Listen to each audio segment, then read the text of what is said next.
What do you want to be when you grow up, Olivia? An astronaut. I want to be a fashion designer. A basketball player. I want to be an actor. A doctor. A teacher. A chef. An artist. What do you want to be when you grow up? A mermaid. Do you know what a computer programmer is? Yeah, no. No.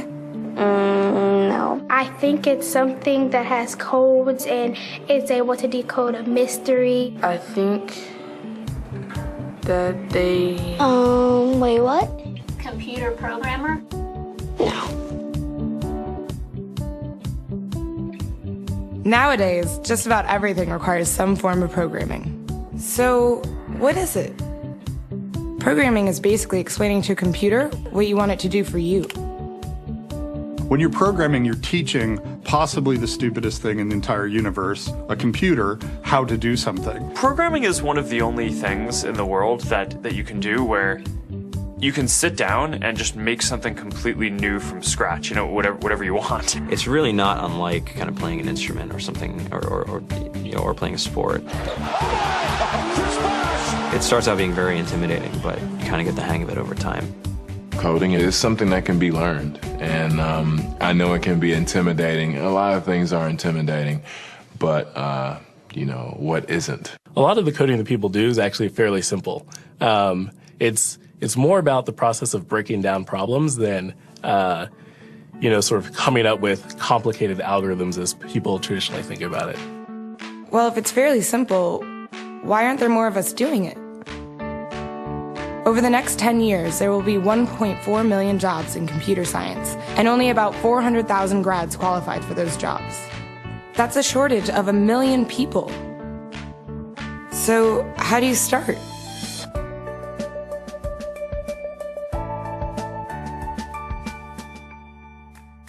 I was obsessed with maps when I was a kid, and cities specifically.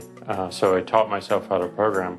I had a very clear goal of what I wanted to do, which is to see a map of the city on my screen and play with it. Put things on the map, move things around the map. See what was happening in the city, how it worked, how it lived, how it breathed. The best early thing was actually using software to decide when the classes in my school would meet, and that put me in a position to decide which girls were in my class.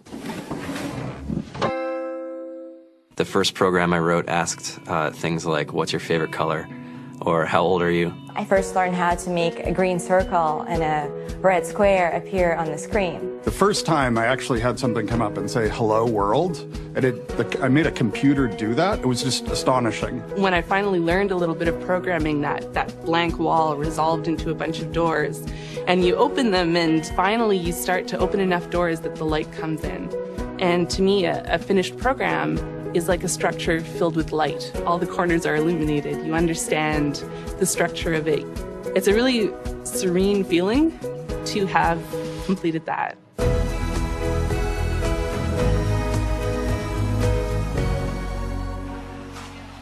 It took me some time to realize that creating things with your hands or creating code, creating programs, is just a different way to express creativity. I think right now there's a big emergence of the culture of making. People who make their own scarves and hats, people who write their own apps. Now it's just limited by your imagination and sort of what kinds of ideas what kind of understanding can you build into the computer so that it can do these things that were previously impossible.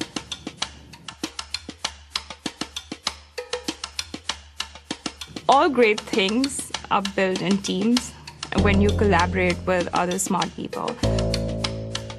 You're testing your ideas, you're stimulating each other. That's what makes us successful. It's not some flash of brilliance by somebody who then codes 24 hours a day for 3 weeks. It's what happened. The magic happens when we're all on the same page, collaborating and building something together. There's a much greater need in the world for engineers and people who can write code than there will ever be supply. And so we all live these very charmed lives. To get the very best people, we try to make the office as awesome as possible.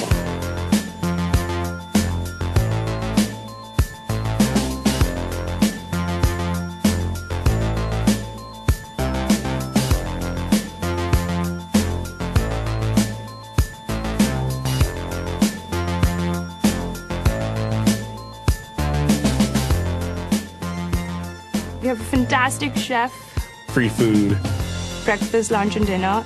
free laundry, snacks, even places to play and video games and scooters. There's all these kind of interesting things around the office and places where people can play or relax or go to think or play music or be creative. I went on the Bureau of Labor Statistics for the United States, and there's about a third of the pie that's all the things you would expect. It's, they're working in the government, they're working in typical technology jobs. But then, like, the rest of the pie, and it was the majority of the pie, just split down into these little teeny slices of every industry imaginable. And what it is, computers are everywhere. You want to work in agriculture? Do you want to work in entertainment? Do you want to work in manufacturing? It's just all over.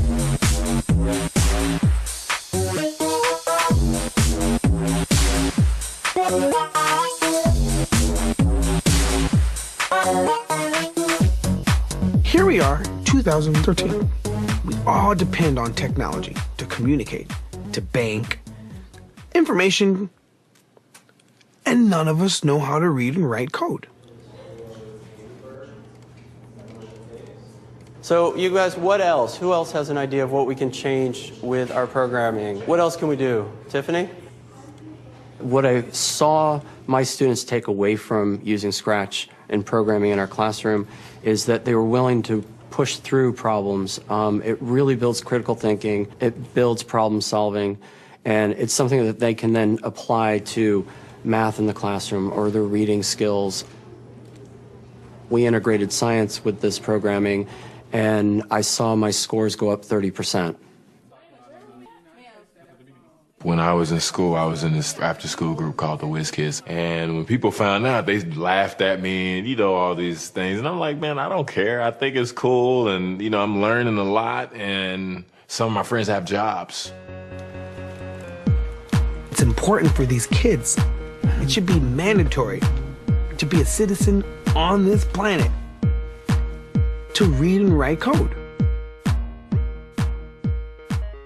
I just think you have to start small, right? And I think that's one of the biggest misconceptions about computer science and programming overall is that you have to learn this big body of information before you can do anything. You don't have to be a genius to know how to code. You need to be determined. Addition, subtraction, that's about it. You should probably know your multiplication tables. You don't have to be a genius to code. Do you have to be a genius to read? Do you have to be a genius to do math? No? No? I think if someone had told me that software is really about humanity, that it's really about helping people by using computer technology, it would have changed my outlook a lot earlier. Whether you're trying to make a lot of money or whether you just want to change the world, computer programming is an incredibly empowering skill to learn. To be able to actually come up with an idea and then see it in your hands and then be able to press a button and have it be in millions of people's hands. I think we're the first generation in the world that's really ever had that kind of experience. The programmers of tomorrow are the wizards of the future. You're going to look like you have magic powers compared to everybody else. I think it's amazing. I think it's the closest thing we have to a superpower. Great coders are today's rock stars. That's it.